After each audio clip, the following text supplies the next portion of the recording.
উপস্থিত হয়েছেন কদমতলী থানা, যিনি অল্প সময় এত সুখ্যাতি অর্জন করেছে কল্পনা করতে পারবেন না। শিক্ষকদের মন জয় করে নিয়েছে। বিশেষ করে এই কদমতলী থানার মধ্যে আমরা শ্রেষ্ঠ ওসি হিসেবে তাকে অভিহিত করি। তিনি হলেন আমাদের জামালউদ্দিন স্যার। আমরা তার জন্য একটা করতালি দিই। আজকের অনুষ্ঠানে সম্মানিত সভাপতি, বাংলাদেশ বেসরকারি প্রাথমিক কিন্ডারগার্টেন শিক্ষক সমিতির সভাপতি জনাব সিদ্দিকিয়া উপস্থিত আছেন। বাংলাদেশ বেসরকারি প্রাথমিক কিন্ডারগার্টেন শিক্ষক সমিতির সম্মানিত প্রধান উপদেষ্টা জনাব জিএস ফারুক উপস্থিত আছেন। আমাদের এই প্রোগ্রামে যিনি বিভিন্ন সময় সহযোগিতা করে থাকেন, সহায়তা করেছেন কাজী ইব্রাহিম ইবু ভাই উপস্থিত আছেন। বাংলাদেশ কিন্ডারগার্টেন সোসাইটির সম্মানিত মহাসচিব জনাব আব্দুর রহমান খান সহ অন্যান্য নেতৃবৃন্দ, সম্মানিত শিক্ষক শিক্ষিকা ভাই বোনেরা, আজকে আমরা অনেকক্ষণ যাবৎ আপনারা সেই 9:30 থেকে অপেক্ষা করতেছেন, কিন্তু আপনারা জানেন আমাদের এই প্রোগ্রামটা করতে গিয়ে আমাদের ওসি স্যার যে সহযোগিতা করেছেন অকল্পনীয়। এই সব কিছুরই ব্যাখ্যা দেবেন আমার শ্রদ্ধেয় বড় ভাই জনাব জিএস ফারুক। আজকে আপনাদের সামনে উদ্বোধনী বক্তব্য দিচ্ছেন জনাব জিএস ফারুক, বাংলাদেশ বেসরকারি প্রাথমিক কিন্ডারগার্টেন শিক্ষক সমিতির প্রধান উপদেষ্টা।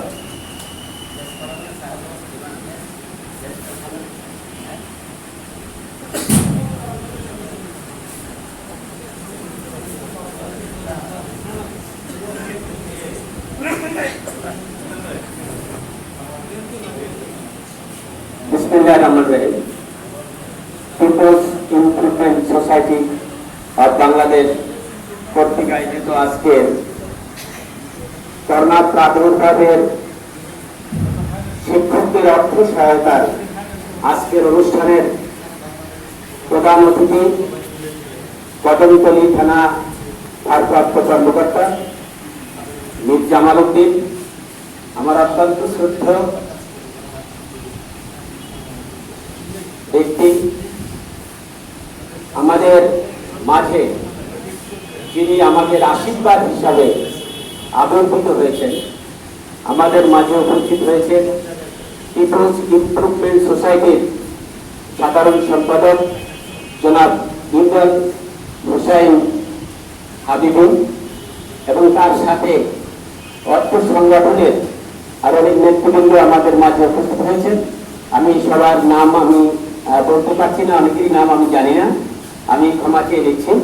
তাদেরকে ধন্যবাদ জানাই যে আমাদের এই ক্ষুদ্র পরিসরে এই আয়োজনে ওনারা আমাদের কাছে উপস্থিত হয়েছেন। এই জন্য আমাদের সংগঠনের পক্ষ থেকে, বাংলাদেশ বেসরকারি কিন্ডারগার্টেন শিক্ষক সমিতির পক্ষ থেকে তাদেরকে ধন্যবাদ জানাচ্ছি।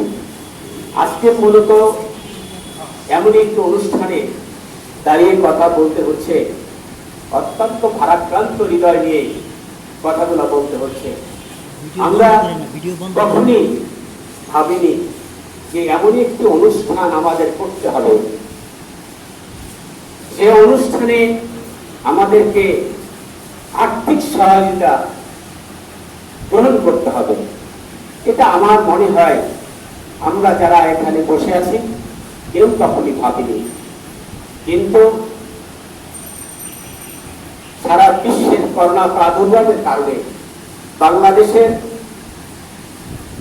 গত 2017 মার্চ থেকে সমস্ত শিক্ষা প্রতিষ্ঠানগুলো বন্ধ ঘোষণা হলো এবং সাথে সাথে আমাদের এই যে বেসরকারি কিন্ডারগার্টেন শিক্ষা প্রতিষ্ঠানগুলো এগুলো আমরা বন্ধ ঘোষণা করলাম।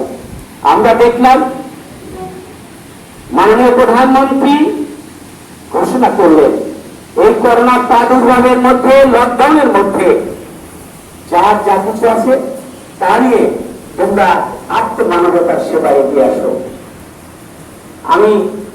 আমার মনে হয় এখানে যারা বসে আছেন আমার সামনে, বিভিন্ন স্কুল থেকে আগত প্রধান শিক্ষক, সহকারী শিক্ষক শিক্ষিকারা এবং পরিচালক মহোদয় অনেকেই আছেন আমার জানা মতে, যারা তৎকালীন ওই সময়ে তারা ব্যক্তিগত উদ্যোগে অনেককে সাহায্য সহযোগিতা করেছেন। কিন্তু সেদিনকারে তারা ভাবেননি যেমনি এমন একটি সময় আসবে যে আমাদেরও হয়তো বা এই ধরনের একটা পরিস্থিতির সম্মুখীন হতে হবে। আমরা তৎকালীন সময় আমার সাক্ষী কদমতলী থানার ভারপ্রাপ্ত কর্মকর্তা জামালউদ্দিন স্যারের সাথে আমি অনেক কাজ করার সুযোগ পেয়েছি। বিভিন্ন সংগঠনের বিভিন্ন সামাজিক কার্যক্রমে দেখেছি তিনি করোনা মহামারীর মধ্যে মানুষের দোরগোড়ায় খাদ্য পৌঁছে দিয়েছেন। আর আমরা তখন দেখলাম মাননীয় প্রধানমন্ত্রী ঘোষণা করলেন যে এমন একটি শ্রেণী আছে যারা কিন্তু মানুষের কাছে হাত পাততে পারে না, মানুষের কাছে চাইতে পারে না, তাদের কাছে ঘরে পৌঁছে দেওয়ার জন্য, খাবার পৌঁছে দেওয়ার জন্য। আমার মনে হয় এই শ্রেণীটাই হলো আমার এই কিন্ডারগার্টেন শিক্ষক সমাজ, যারা আমার সামনে আমার ভাই বোনরা বসে আছেন। আমরা কিন্তু কারো কাছে হাত পাততে পারিনি, কোন রাজনৈতিক ব্যক্তির কাছে, কোন শিল্পপতির কাছে, কোন বিত্তবান ধনীর কাছে আমরা কিন্তু হাত পাততে পারিনি। আমরা আস্তে আস্তে আমাদের শরীরটা নিস্তেজ হয়ে যাচ্ছে। আমরা ভাড়া বাসায় আমাদের শিক্ষা প্রতিষ্ঠান পরিচালনা করে যাচ্ছি, আমরা ভাড়া দিতে পারছি না, আমাদের স্কুলে ছেলেমেয়েরা আসতেছে না, অথচ আমরা দেখছি আমার স্কুলের সামনে দিয়ে মাদ্রাসা থেকে ছেলেমেয়েরা যাচ্ছে, কিন্তু আমার কিন্ডারগার্টেনের শিক্ষক স্কুলের বাচ্চারা আসতেছে না। এই কষ্ট, এই বেদনা নিয়েই আমাদের এতটি দিন আমাদের অতিবাহিত করতে হয়েছে। ভাইরা আমার, মাননীয় প্রধানমন্ত্রী বিভিন্ন সেক্টরে, গার্মেন্টস সেক্টরে 500 কোটি টাকা প্রণোদনা দিলেন, শ্রমিককে দিলেন, সমস্ত সেক্টরে পর্যায়ক্রমে আমরা লক্ষ্য করেছি প্রত্যেকটা সেক্টরে তিনি প্রণোদনা দিয়েছেন, সাহায্য সহযোগিতা করেছেন। আমার মনে হয় আমাদের জীবনের সবচেয়ে বড় ভুল, বড় অভিশাপ যে আমরা একজন শিক্ষক হয়ে শিক্ষকতার পেশায় এসে আমরা আজকে এই অবস্থায় পড়েছি। কারণ হলো আমাদের এই সেক্টরটাকে আমরা কোনো সহযোগিতা আমরা পাইনি, সরকারের তরফ থেকে বা বেসরকারি তরফ থেকে। ঠিক এমনি এক সময় আপনারা জানেন আমার এই ছোট ভাই শেখ মিজানুর রহমানকে নিয়ে, আমার এই যে সিদ্দিক ভাইকে নিয়ে আমরা বিভিন্ন কমিশনারের কাছে আমাদের এই শিক্ষকদের করুণ পরিস্থিতি এবং তাদের তালিকা তাদের কাছে দিয়েছি আর্থিক সহায়তা করার জন্য। আমরা কৃষকদের দিয়েছি, মাননীয় প্রধানমন্ত্রীর কার্যালয় দিয়েছি, এবং আমরা আপনারা জানেন যে আমরা প্রেস কনফারেন্স করেছি, মানববন্ধন করেছি সরকারের দৃষ্টি আকর্ষণ করার জন্য, অর্থাৎ আমাদের যে এই সমস্যাগুলো তুলে ধরার জন্য। আমরা কিন্তু আজ পর্যন্ত কিছু পাইনি।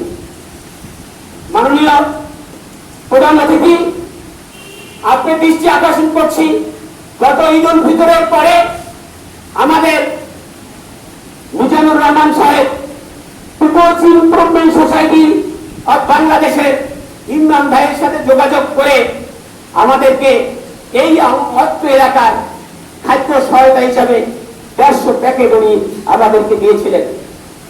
বিরাট সাহায্যের মধ্যে আমি সেদিনকার বলেছিলাম যে ইমরান হোসেন আমাদের জন্য আশীর্বাদ হিসাবে আবির্ভূত হয়েছে।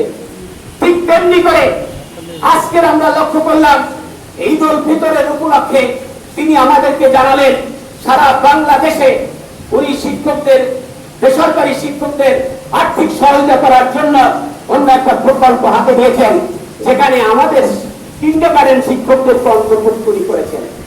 উনি বলেছেন যে আপনারা শিক্ষকদের তালিকা, তাহলে আমাদের ওই কষ্টটা হতো না। ইন্দ্রাসন হাবিবির অনুষ্ঠান মিরপুরে, আমার এই ধনী এলাকার আমার ড্যামরা শিক্ষক ভাইরা সেই মিরপুরে যায় গিয়ে এই আর্থিক সাহায্য আনার মতন অনেকেরই মানে কষ্টের ব্যাপার ছিল, যার জন্য ওনাকে আমরা অনুরোধ করেছিলাম। উনি বলছেন যে আমার অফিসিয়াল সিস্টেম যে এখানে এসে নেওয়া, উনি বলছেন ঠিক আছে আপনারা 100 টিচার আমার অফিসে এসে আপনারা গ্রহণ করেন। ইতিমধ্যেই কিন্তু আপনারা দেখলেন যে লকডাউন শুরু হয়ে গেল। এই লকডাউনের মধ্যে আমরা কিভাবে যাব? আমার বিশ্বাস ছিল যে আমার অভিভাবক, আমার কদমতলী থানার অভিভাবক, যিনি তার চাকরিকে ঝুঁকির চিন্তা না করে শিক্ষক বুকের পাশে বিগত দিনে বিভিন্ন সময় দাঁড়িয়েছে। আমি জানি আমি তার কাছে গেলে আমি অবশ্যই সহযোগিতা পাবো। আমি সেদিনকারে বিকালে, গত পরশুদিন বিকালে স্যারের কাছে গিয়ে একটি দরখাস্ত দিলাম। উনি বললেন যে এখান থেকে দুইটা বাস মিরপুরে যাওয়ার, 100 লোক নিয়ে যাওয়ার এখতিয়ার, এইটা আমার যাওয়ার ক্ষমতা কিন্তু নেই। তারপরেও আমি শিক্ষক সমাজদেরকে অত্যন্ত ভালোবাসি, যার জন্য আমি আমি লিখে দিচ্ছি। উনি লিখে দিয়ে স্বাক্ষর করে সিলটির দিয়ে আমাদেরকে দিলেন। আমরা আপনাদেরকে সবাইকে জানালাম যে আমরা মিরপুরে ইনশাআল্লাহ আজকে বৃহস্পতিবার সকাল 9টায় মিরপুরে আমার হাবিবি ভাইয়ের বাসায় গিয়ে অফিস থেকে আমরা আমাদের সহযোগিতা আমরা গ্রহণ করবো। কিন্তু আমাদের ওসি মহোদয় তার উদ্বোধন কর্তৃপক্ষের সাথে যোগাযোগ করার পরে তিনি আমাদেরকে আবার জানালেন যে তোমরা একটু অফিসে আপনারা আসেন। কালকে গেলাম, অফিসে যাওয়ার পরে বললেন যে আসলে মূলত এটা জনপ্রশাসন মন্ত্রণালয় থেকে প্রজ্ঞাপনটা জারি হয়েছে। সুতরাং এখানে আমি আমার জুডিকশনের মধ্যে যতটুকু থাকতো আমি আপনাদের করতাম, আমি নিজে গিয়েই করতাম। তো এখন এতগুলো লোক একত্রে এটা পাঠানো, এটা কিন্তু অত্যন্ত কষ্ট দুর্গম ব্যাপার। আপনাদের কি করে দেবে? অন্য জায়গায় যদি আটকে দেয় তখন হয়তোবা আমার সিগনেচার দিয়ে ছেড়েও দিতে পারে অথবা নাও দিতে পারে, কিন্তু আমি তো একটু লজ্জিত হয়ে যাব। তখন স্যারকে বললাম, স্যার আপনি একটু আমাদের এই মহান ব্যক্তি ইমরান হাবিবুর ভাইয়ের সাথে একটু কথা বলবেন। স্যার সাথে সাথে হাবিবের সাথে কথা বললেন। হাবিবকে বললেন, এইভাবে বললেন যে হাবিবুর সাহেব, ইমরান সাহেব, আপনাকে আমি প্রয়োজন আমি ওসি তদন্তই বলছি, আপনি যদি ওখান থেকে আসতে কষ্ট হয় আমি নিজের গাড়ি নিয়ে আপনাকে নিয়ে ওখান থেকে নিয়ে আসবো এবং আপনাকে আবার পৌঁছে দেবো, এই ব্যবস্থা করবো। তারপরেও আমার এলাকার শিক্ষকদের আপনি একটু এই কষ্টটা থেকে করেন। এবং আমার এই মহৎ ব্যক্তি হাবিব ইমরান ভাই রাজি হয়ে গেলেন। সেই কালকে রাত্র 12টার পরে আমাদের এই যতটুকু আয়োজন, এই আয়োজনটুকু আমরা করতে অনেক কষ্ট হয়েছে। তারপরেও আমরা মনে করি যে আমরা আমাদের এই কার্যক্রমে অনেক ভুল থাকতেই পারে, আপনার এই ভুল ত্রুটিগুলো ক্ষমা সুন্দর দৃষ্টিতে দেখবেন। আর বিশেষ করে আজকে আমাদের প্রধান অতিথি আছে, মহোদয়কে দৃষ্টি আকর্ষণ করছি, এবং ইমরান হাবিবি ভাইয়ের সাথে গাড়িতে বসে আমার অনেক কথা হয়েছে। তিনি সারা বাংলাদেশে এই কার্যক্রম পরিচালনা করেছেন এবং উনি আমাকে বলছেন যে আমি পরবর্তী পর্যায়ে আমি আপনাদের এলাকায় কিছু খাদ্য সহযোগিতা দেওয়ার চেষ্টা করব আমার চেষ্টা চালাতে। আমরা ইনশাল্লাহ অন্তত একটা লোক আমরা পেয়েছি, একটা সংস্থা আমরা পেয়েছি, যে সংস্থা থেকে অন্তত আমরা কিছুটা হলো আমাদের সাহস তারা দিচ্ছে। তো ভাই অনেক সময় হয়ে গেছে, আর বক্তব্য আমাদের প্রধান অতিথি মহোদয় রাখবেন, আমাদের ইমরান ভাই রাখবেন, আমাদের সভাপতি সাহেবের সঙ্গে বক্তব্য রাখবেন। আমি এই বলে আমার বক্তব্য এখানে শেষ করছি। উত্তরটি ক্ষমা সুন্দর বেশি দেখবেন। আসসালামু আলাইকুম ওয়া রাহমাতুল্লাহ। শুধুমাত্র আপনারা আলোচনা শুনলেন। আজকে এই মহান উদ্যোগ, যার কারণে যেভাবে আমরা পেয়েছি, তিনি হলেন ইমরান হোসেন হাবিবি। 64টি জেলায় পিপলস ইমপ্রুভমেন্ট সোসাইটি অফ বাংলাদেশের কার্যক্রম রয়েছে। আমিও এই সোসাইটির নগণ্য একজন কর্মী হয়েছি মাত্র। আপনারা জানেন এই কিন্ডারগার্টেন সেক্টরে আমি 26 বছর কাজ করি।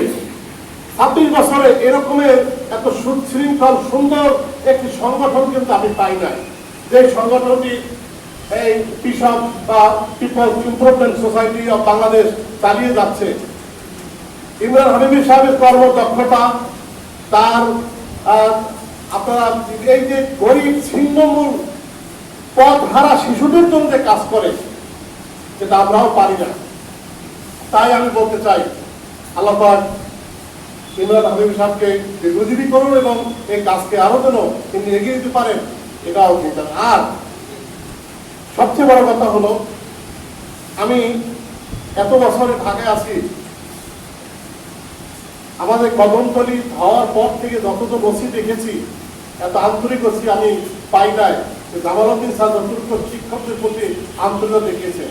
বিভিন্ন সময় আমরা যখন একাত্তর শিক্ষকরা বসি তার ব্যাপারে আলোচনা হয়, আপনারাও আলোচনা করেন যে স্যার অত্যন্ত ভালো মানুষ। আমি তাকে এই জন্যই বলি যে সময়ের একদম সেরা অর্থী আমরা পেয়েছি, একজন মানবদরদী শিক্ষক বান্ধব আমরা পেয়েছি। বিভিন্ন সময় আমার টেবিলে আবার বড় ছোট বড় ফারুক ভাই মাঝে মাঝে প্রতিষ্ঠানের ব্যাপারে আলোচনা করেন যে এরকমের একজন ভালো মানুষ আমাদের দরকার ছিল। ভাইরা আমার, আপনাদের সামনে এখন আলোচনা করবেন পিপলস ইমপ্রুভমেন্ট সোসাইটির প্রকল্প পরিচালক, আমাদের যিনি সার্বিক সহায়তা করে থাকেন আমাদের দুঃসময়ে করোনা ভাইরাসের প্রাদুর্ভাবে, এই দুঃসময় যিনি আমাদের পাশে দাঁড়িয়েছেন তার প্রতি চির কৃতজ্ঞতা রেখে আজকে তার আমরা আলোচনা শুনব। তো এখন আলোচনা আছেন ইমরান হোসেন হাবিবুল ভাই।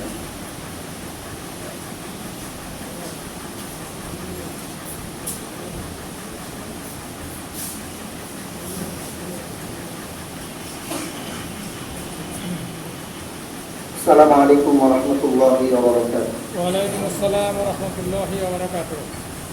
আশা করি আপনারা সবাই ভালো আছেন। আলহামদুলিল্লাহ। আজকের এই মজলিস, এই অনুষ্ঠান আসলে খুবই ভালো লাগছে, আবার কষ্টও লাগছে। আমি হচ্ছি আপনাদের সবার ছাত্র। আমাদের সমাজের সবচেয়ে সম্মানিত যারা, তারা হচ্ছেন জাতির শিক্ষক। যারা একটা জাতি গঠনে শিক্ষকের অবদান তুলনাই হয় না।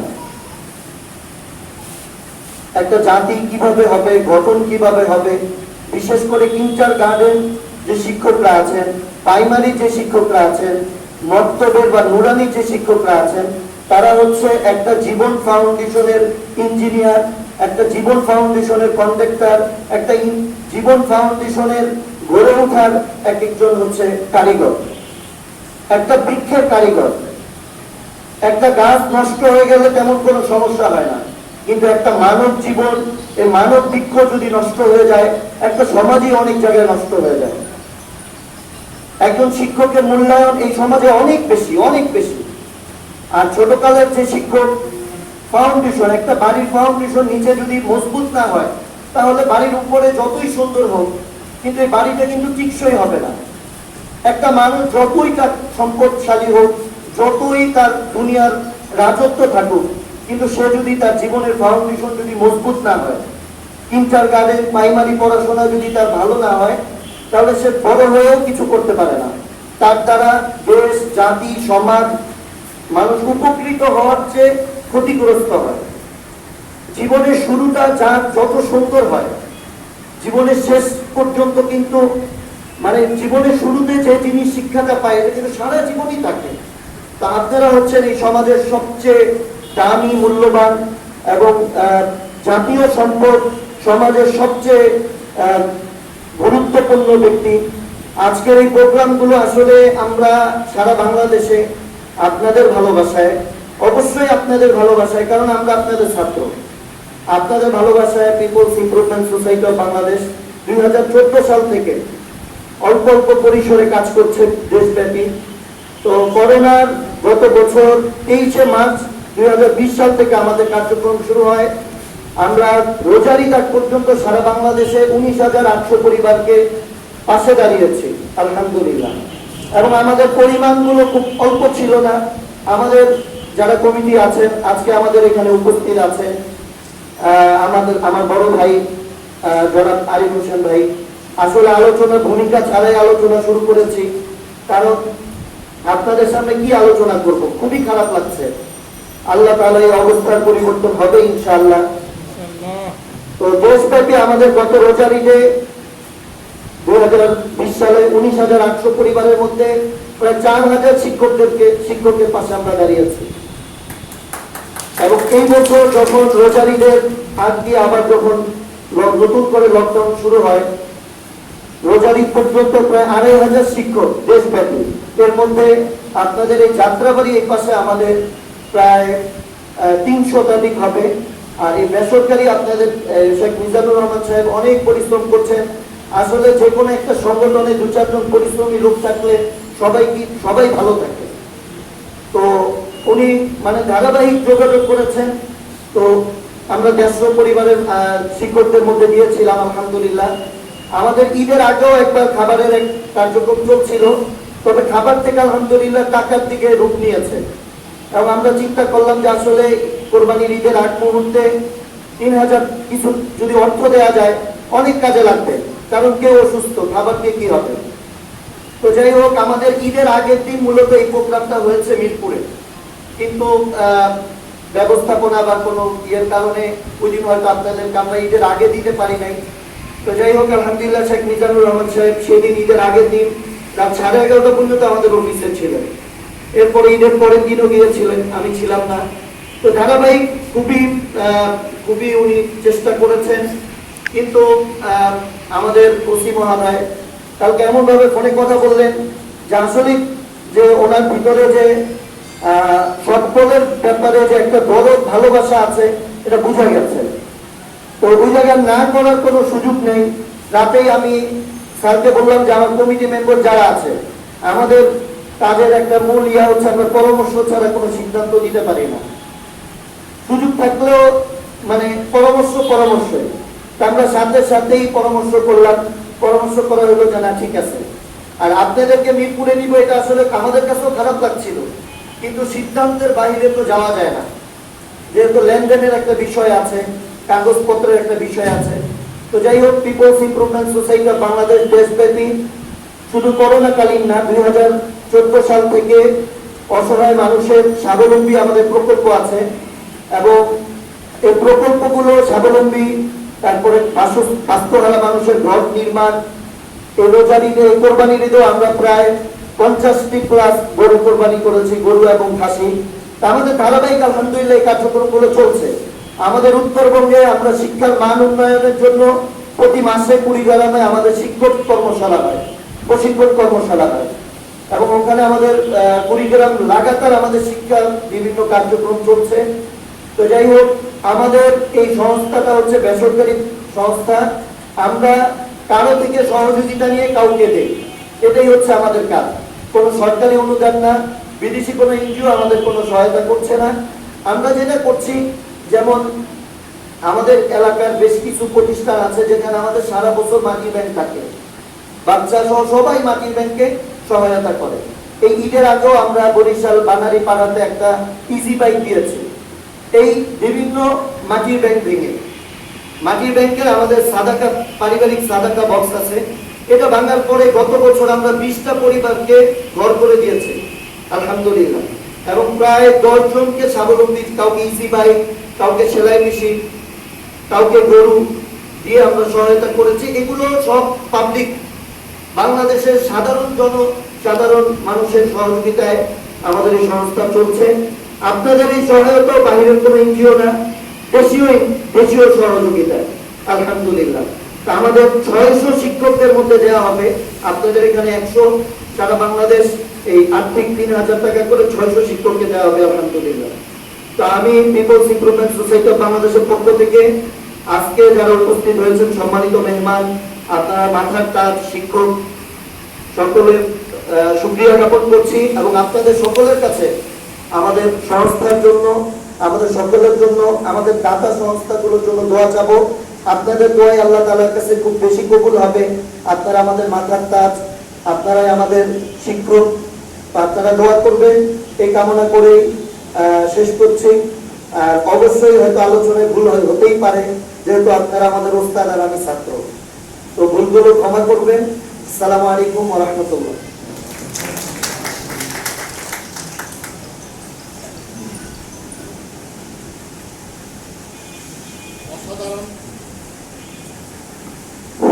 অসাধারণ বক্তব্য রাখলেন ইমরান হোসেন হাবিব ভাই। এখন আপনার সামনে আলোচনা নিয়ে আসছেন শিক্ষকদের মধ্যমণি, কদমতলী থানার সময়ের সেরা ওসি, আমাদের অত্যন্ত প্রিয় মানুষ জনাব জামালউদ্দিন মীর সাহেব আমাদের উদ্দেশ্যে কিছু বলবেন।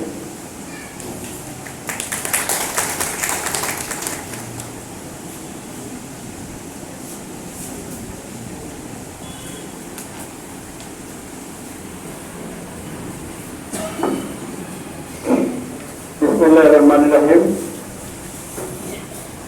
আজকের এই peoples improvement society of Bangladesh কৃষকের উদ্যোগে নগদ অনুদান প্রদান অনুষ্ঠানের সম্মানিত সভাপতি, বিশেষ করে আমাদের ফারুক সাহেব এবং মিজান সাহেব যারা এই কষ্ট করে এই আয়োজনটা করেছেন তাদের প্রতি, এবং আমার সাথে যে মুরব্বী আছেন, আর হলো আমাদের বিশেষ করে আসলে ইমরান সাহেবকে আমি আসলে একটু বয়স্ক ভাবছিলাম। উনি একজন ইয়াং মানুষ, নতুন একটা বিষয় আমরা অবগত হইলাম। আর ওনাদের সাথে যারা আছেন এবং আমার সামনে যারা শ্রদ্ধেয় শিক্ষকগণ, আসসালামু আলাইকুম। আপনাদের মধ্যে আমাকে প্রধান অতিথি করা হয়েছে, আসলে এটা মানানসই হয় না। কারণ হলো আমরা যত বড় হই শিক্ষক শিক্ষাটা ভিন্ন ব্যাপার। হয়তো আমাদের দেশে আমরা কিভাবে মূল্যায়ন করতে পারছি সেটা আমি অনেক ক্ষেত্রে বোঝার থাকি, বাট পৃথিবীর বিভিন্ন দেশে শিক্ষা পেশা কিন্তু রয়্যাল পেশা, এক নম্বর পেশা শিক্ষক এবং সর্ব ব্যক্তি। ঠিক আমরাও কিন্তু আমাদের দেশে আপনাদেরকে সেভাবে সম্মানিত করতে চাই, কারণ আপনারা বাবা মার পরের স্থানটাই কিন্তু আপনাদের কাছে। আপনারা বাচ্চাকে সঠিক পথে চলার কাজে শিক্ষা দিয়ে থাকেন এবং এই শিক্ষাটা কিন্তু সারা জীবন তাকে চলতে হয়। এখন আমি ইউনিভার্সিটি থেকে কি শিখলাম সেটা কিন্তু আমি খুব বেশি কিছু না।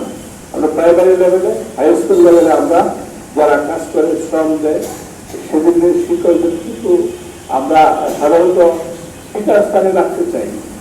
পরবর্তী আমরা পিতা মাতার জন্ম দিয়েছেন বা তাকে শিক্ষায় সুশিক্ষিত করে মানুষ হিসেবে চলার মতো সমস্ত কায়দাগুলো কিন্তু আমাদের শিক্ষক সমাজে করেছেন, যার জন্য আপনাদের সভাপতি হল আমাদের থানা পুলিশের পক্ষ থেকে, ঢাকা মেট্রোপলিটন পুলিশের পক্ষ থেকে আপনাদের আন্তরিক অভিনন্দন এবং সালাম। আপনারা জানেন আমাদের কদমতলী থানা পুলিশ শুধু কদমতলী থানা পুলিশ না, 1971 সালের স্বাধীনতা যুদ্ধ থেকে বলে এই করোনা পর্যন্তকালীন সময় বাংলাদেশ পুলিশ কিন্তু বিভিন্ন সময় সবচেয়ে বেশি আত্মচেষ্টা করেছে। আপনি দেখেন 71 সালের প্রথম আক্রমণ কিন্তু হয়েছিল রাজারবাগ। এই রাতের 25শে মার্চ কালো রাত্রিতে প্রথম হামলা হয়েছিল রাজারবাগে এবং পীর থানায়। সেখানে শত শত পুলিশ সদস্য মারা গিয়েছে এবং আমাদের কিছু তখনকার পুরাতন সেই পাক বাহিনীর বিরুদ্ধে আমরা যুদ্ধ শুরু করেছিলাম। তার পরবর্তীতে বিভিন্ন প্রাকৃতিক দুর্যোগ থেকে শুরু করে সে সর্বশেষ যেটা ছিল আমাদের জঙ্গি, সারা দেশে কিন্তু জঙ্গির একটা আস্ফালন ছিল। সেটা একমাত্র বাংলাদেশ পুলিশ তার একক নেতৃত্বে জঙ্গি কিন্তু আমাদের দেশ থেকে বন্ধ করতে সক্ষম হয়েছে। হয়তো একেবারে শেষ হয়, এখনো কিছু কিছু আছে, আমরা সেগুলো কিন্তু নিয়ন্ত্রণ রাখার চেষ্টা করছি। আর সর্বশেষ আপনারা দেখেছেন সারা বিশ্ব এই করোনা দুর্যোগে ভুগছে। আসলে এই অভিজ্ঞতা কিন্তু আমাদের কারোই ছিল না। এই যে করোনা একটা রোগ, আমরা জানি ইতিহাসে আমরা পড়েছি 100 বছর আগে একজন প্লেগ রোগ হয়েছিল, সেখানে অনেক লোক যে কলেরা আজক এই ধরনের একটা ছিল, কিন্তু সেগুলোর অভিজ্ঞতা কিন্তু আমাদের নাই। আমরা সেই অভিজ্ঞতা পেলাম, সেটা হলো করোনা। সারা বিশ্ব একসাথে, সারা বিশ্বে কিন্তু এখন আস্তে আস্তে ঢুকে ঢুকে চলছে, সব উন্নয়নের জায়গা থেমে গেছে, সব কিছু থেমে গেছে। আমাদের ফারুক ভাই যেটা বলেছেন যে মাননীয় প্রধানমন্ত্রী বিভিন্ন সেক্টরে তার সহায়তা দিয়েছেন। আসলে আমরা কিন্তু বিনা দিনে বলবো, আপনারা আমাকে যেভাবে মূল্যায়ন করেন আমি জানি না, তবে আমি আমার অবস্থান থেকে আমার কাজটুকু করার চেষ্টা করি, এটাই, আর কিছু না। আর মাননীয় প্রধানমন্ত্রী যেটা করছেন, আমরা কিন্তু আমার ধারণা, আমার ওই ছোট ব্রেনে কাজ করে এই বাংলাদেশটা কিন্তু এখন পর্যন্ত টিকে আছে প্রধানমন্ত্রীর জন্য, আমার ধারণা।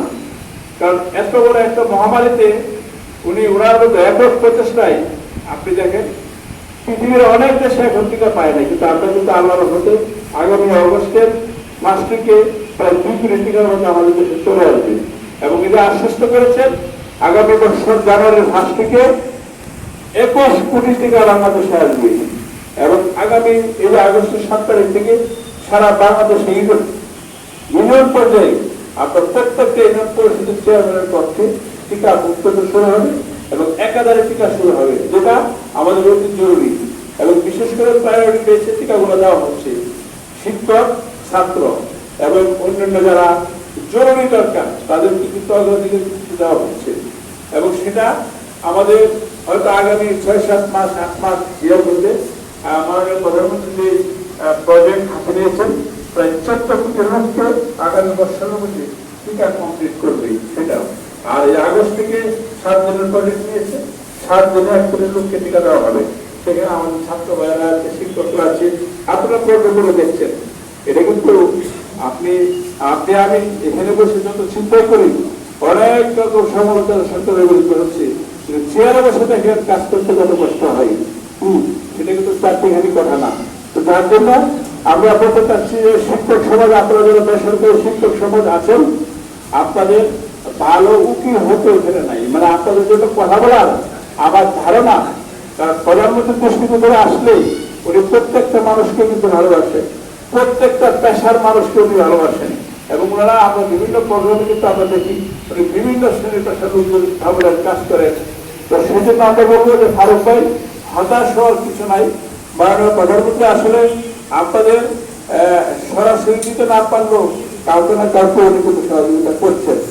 আর বিশেষ করে আপনাদের ভালো উকিল বলতে বোঝাচ্ছি, ভালো মানে উপদেষ্টা যারা মাননীয় প্রধানমন্ত্রীর নজরে বিষয়টা আনতে পারবে।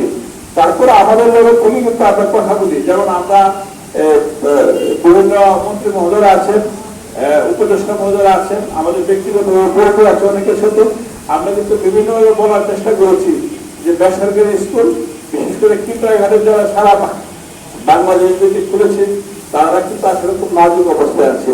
সেজন্য আমরা চেষ্টা করেছি, অনেকটি নজর দিয়েছি। তো যদিও আশানুরূপ ফল আসে নাই, তারপরেও আমাদের এই যে peoples improvement society of Bangladesh, এটার যারা আছেন, আমাদের ইমরান হোসেন হাবিবুর সাহেব সহ যারা এই কাজটা করছেন, আসলে অভাবনীয় একটি কাজ। পৃথিবীর সবাই কিন্তু সহযোগিতা করতে পারে না, সাহায্য কি সবাই করতে পারে? আমাদের এই শ্যামপুর এলাকায়, কদমতলী এলাকায় এমন শিল্পপতি আছে যে কদমতলী থানা এলাকার 6 লক্ষ লোককে 2-3 মাস পাড়ার মতো ক্যাপাসিটি তাদের আছে, শুধু খাওয়া এলাকা। কিন্তু 5 টাকা দেওয়ার সহযোগিতায় মন মানুষের কিন্তু নাই। আর সবার আল্লাহ সবকিছু দেওয়া না, বুঝতে পারছেন? তো সেই জন্য ইমরান সাহেব আপনারা যদি সহযোগিতা করছেন, এরা অত্যন্ত অভাবনীয় অধিকার। আপনারা সবাই এই সংগঠন, এই ব্যক্তি, তার সাথে জড়িত অন্যান্য ব্যক্তি, তাদেরকে দোয়া করবেন। আর আমাদের যারা এই জিনিসটা অর্গানাইজ করেছে তাদেরকে দোয়া করবেন। আর এখানে আসার বিষয়টা আসলে আমি সবসময় মানুষের উপকার হবে সেই কাজটাই করার চেষ্টা করি। আর ধারণা করি আইন কিন্তু অনেকে বলে আইন অনুযায়ী চলতে হবে, আমি বলি আইনটা কিন্তু মানুষের জন্য। আমি এমন আইনটা প্রয়োগ করবো যে একটা মানুষের কল্যাণে কাজে রাখবে, শুধুমাত্র মানুষের কল্যাণ হবে সেই আইন আমার দরকার নেই। আমি মনে করি না এটা দরকার আছে, ঠিক আছে? তো আমরা এই বাংলাদেশ পুলিশ এই করোনা শুরু করার সময় আপনারা জানবেন প্রায় 110 জনের মতো লোক আমাদের মারা গেছে করোনা আক্রান্ত হয়ে।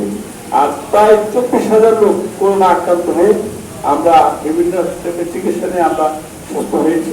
এই 24,000 মধ্যে আমি একজন। আমাদের প্রায় 2.5 লক্ষ পুলিশ আছে, 24,000 আক্রান্ত হয়েছে, তার মধ্যে আমি একজন। আমি প্রথম দিকে আক্রান্ত হয়েছিলাম, আপনাদের সবার দোয়ায় আবার আপনাদের মাঝে ফিরে আসছি এবং আবার সেইভাবে কাজ করার চেষ্টা করছি।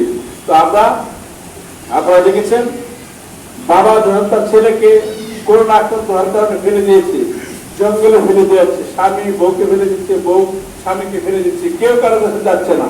এমন একটা পরিস্থিতি, আমি বাঁচবো কি বাঁচবো না সেই চিন্তা মাথায় না রেখে আমরা পুলিশ কিন্তু তখন সবার কাছে কাছে গিয়েছি। ইভেন আমরা যারা আক্রান্ত হয়েছে তার চিকিৎসার ব্যবস্থা করেছি, তাদের খাবারের ব্যবস্থা করেছি, তার দাফনের ব্যবস্থা করেছি এবং আমাদের টিম দিয়ে বিভিন্ন জায়গায় জানাজা করে আমরা এই করোনা আক্রান্ত ব্যক্তিদের কবরস্থ করার চেষ্টা করেছি। সব ক্ষেত্রে কিন্তু বাংলাদেশ পুলিশ বিভিন্নভাবে কাজ করেছে। আমাদের থানা এলাকা আমরা সেই কাজটা করেছি। আমি ব্যক্তিগতভাবে এই কদমতলী থানা এলাকায় প্রথম দিকে যত করোনা রোগী ছিল, যত মানুষ মারা গিয়েছে, প্রত্যেকটা ফ্যামিলিতে আমি হেল্প করেছি। এবং আমরা আমার নাম্বার আমি ফোনে সবাইকে দিয়ে দিয়েছিলাম এবং বলেছিলাম যারই খাবার দরকার প্লিজ, যদি লজ্জা পান কোনো সমস্যা নাই, আপনি অগুছরে থাকবেন, আমি অগুছরে থাকবো, আপনার বাড়িতে খাবার চলে যাবে, জাস্ট আপনার ঠিকানাটা দিয়ে দিবেন। আমি এরকম বলতে চাই, আপনারা হয়তো এই বলার চেষ্টাটা আমার নাই, আপনাদেরকে সহযোগিতা করবে সেই প্রশ্ন না, বা বেঁচে থাকার জন্য আপনার যতটুকু সমস্যা, বেঁচে থাকার জন্য আপনার যে সহযোগিতাটুকু দরকার, আপনি যদি মনে করেন আমার কাছে আসলে আপনার উপকার হবে, most welcome at my police station, every time, every সবসময় আমরা মনে করবো। কারণ আপনাদেরকে আমাদের বাঁচিয়ে রাখতে হবে, আপনাদেরকে আগামী প্রজন্মকে তৈরি করার জন্য সুস্থ রাখতে হবে, সেই প্রত্যাশা আমি কামনা করছি। আর আমাদের জন্য দোয়া করবেন। আর যারা আজকে এই কাজটা করেছে, আমি ওরা আপনাদেরকে মিরপুরে যাইতে দিতে পারি না, যে আমি খুব কষ্টবোধ করছি বিদায়।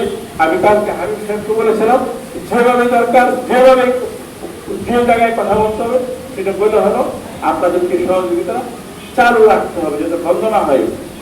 এবং আমি সেটা বলেছিলাম, তো আমি বলেছি যে আপনাকে ওখান থেকে আনার জন্য যদি আমার গাড়ি পালিত হয়, আমার গাড়িতে হয়তো আমি যাবো, ঠিক আছে? তো যাই হোক, আজকে হয়তো যেতে পারেন নাই, আপনারা হয়তো কষ্ট পেয়ে থাকতে পারেন, তবে আজকে এখানে জমায়েত পেয়েছেন, এটা কিন্তু একটা আনন্দের বিষয়, করতে পেরেছি, মানে সর্বশেষ সমাধান হয়েছে। এবং এটা কিন্তু আসলে আমাদের যে মিজান সাহেব আর ফারুক সাহেব